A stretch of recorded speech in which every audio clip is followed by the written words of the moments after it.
ini baru tercermin ya setelah COVID-19 ini mereda ya melalui beberapa simulasi yang saya buat dan teman-teman buat dan juga kemudian merujuk pada beberapa simulasi yang lain. eh, Sepertinya akhir April atau awal Mei ya. Jadi kalau merujuk pada simulasi kami itu antara tanggal 6 sampai 12 Mei peak-nya dari penyebaran COVID-19 gitu ya. Jadi kalau begitu berarti landainya itu di akhir Mei atau bahkan awal Juni. Nah, ini sebenarnya pola ini sama seperti apa yang terjadi dengan China.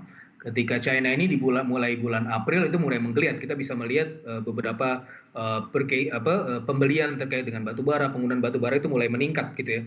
Di satu sisi itu memang mencemari lingkungan, tapi di sisi yang lain ini sebenarnya kabar baik bahwa China sudah mulai beroperasi mulai awal April gitu ya. Jadi dalam kondisi seperti itu saya melihat polanya ya cukup sama ya di Indonesia seperti awal Juni baru kemudian industri kemudian baru bisa beroperasi. Mhm. Dan seperti yang saya sampaikan tadi, memang ya pelambatan ini karena ya kita kan memang melambat gitu ya. Sebelumnya Januari Februari ada optimisme karena kita bisa merebut pasar China, ya. Tetapi berikutnya ya ternyata kita kena juga, ya akhirnya melambat gitu.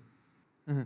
Nah, ini kan kalau kita lihat juga ada guyuran begitu, likuiditas dari pemerintah kepada perusahaan-perusahaan begitu. Ada skema yang sudah diatur oleh pemerintah untuk guyuran likuiditas kepada perusahaan-perusahaan ini. Tapi kalau Anda melihat ada misalnya pandemic bond, terus ada moral hazard, Anda melihat jangan sampai misalnya ada BLBI jilid 2 begitu?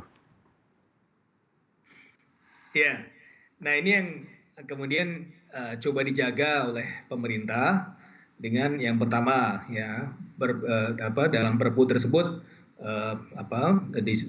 menyebutkan bahwa pengambil kebijakan dalam hal ini tidak bisa dihukum. Ya, ini untuk kemudian pertama membuat si pembuat kebijakan ini tetap ya ini ya bisa nyaman dalam melakukan tugasnya. Yang kedua adalah sebagaimana yang juga disampaikan Bu Ani dan juga Pak Peri tadi di pagi sebelumnya bahwa ya meskipun demikian kan tentunya ada pengawasan-pengawasan juga yang di antara mereka gitu kan dan mereka mencoba untuk melakukannya secara sehati-hati mungkin gitu kan. Apalagi ini kan komite. Komite itu kan kolektif kolegial dan mereka saling mengawasi antara satu dengan yang lain. Beda tahun 2008, beda tahun 1998 di mana kita belum punya OJK, sekarang OJK sudah ada gitu kan dan potensi-potensi fraud selepas tahun 1998 saya rasa sudah mulai hilang gitu ya. Jadi memang ada kemungkinan fraud, tapi saya rasa dengan keberadaan komite yang profesional ini itu bisa bisa menjadi faktor yang kesekian lah. Meskipun demikian tentunya kita harus tetap waspada.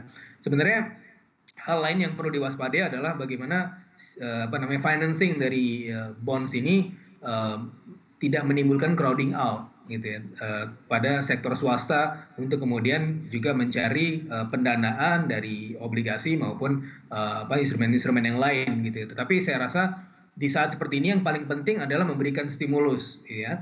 Nah, financing adalah yang berikutnya baru kemudian kita berbicara mengenai bagaimana swasta bisa survive di jangka pendek ini ya duitnya dulu keluar gitu ya. Kita kan bicara mengenai uh, apa namanya persepsi konsep di mana kita butuh uangnya dulu gitu ya, kita perlu ada uangnya dulu, bentuknya dulu, kita perlu untuk menjalankan dan mengamankan bisnis perekonomian dan mengamankan orang-orang, baru kemudian kita berbicara mengenai financing gitu.